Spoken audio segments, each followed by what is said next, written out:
Quanto sono buoni i piatti della tradizione? Oggi ne prepariamo uno che non ha bisogno di presentazione, i bucatini alla matriciana. In una ciotola metto la farina, ovvero la semola rimacinata di grano duro, e aggiungo l'acqua. È un impasto semplicissimo. È un impasto che non deve risultare troppo morbido, anzi piuttosto asciutto.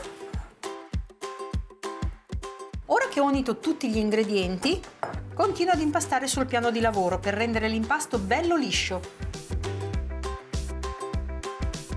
Ecco qua, il nostro impasto è diventato bello liscio. Adesso lo copro con una ciotola rovesciata e lo lascio riposare per almeno mezz'ora. Aggiungiamo il guanciale in padella e lo lasciamo sfrigolare. Lo lascio rosolare finché non perde il suo grasso e diventa un po' trasparente. Nel frattempo io trito il peperoncino. Elimino la parte verde, lo taglio a metà e tolgo i semini interni. E ora lo trito. Il guanciale è diventato bello rosolato e croccante. Ne tolgo giusto una cucchiaiata che terrò da parte per la decorazione finale del piatto.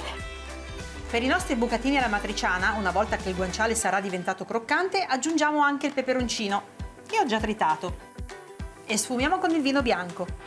Lo lasciamo completamente evaporare. Possiamo aggiungere i pelati e li schiacciamo con una forchetta. Perfetto, ora che abbiamo schiacciato tutti i pomodori, lasciamo addensare il sugo per 20-30 minuti. Mentre il sugo cuoce, noi forniamo i bucatini. Vi mostro come farli con un metodo che ho imparato in Calabria.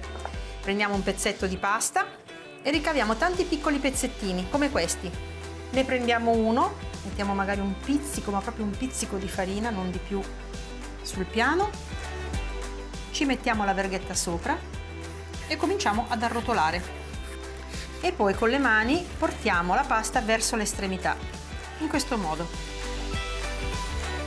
E adesso estraiamo la verghetta e il primo bucatino è fatto.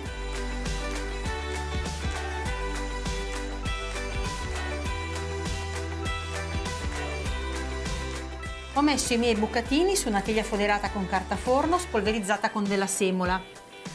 Li metto vicini uno all'altro, ma non sovrapposti. Perfetto, e adesso possiamo andare a lessarli. L'acqua sta bollendo, aggiungo del sale e poi possiamo calare i nostri bucatini.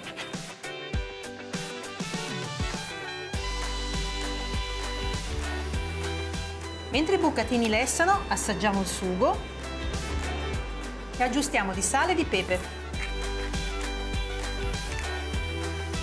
Possiamo scolare la pasta e la mettiamo direttamente nel condimento.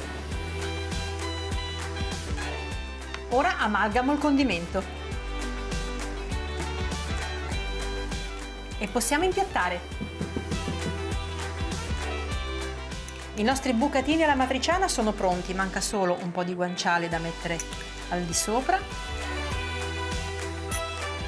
e una spolverizzata di pecorino.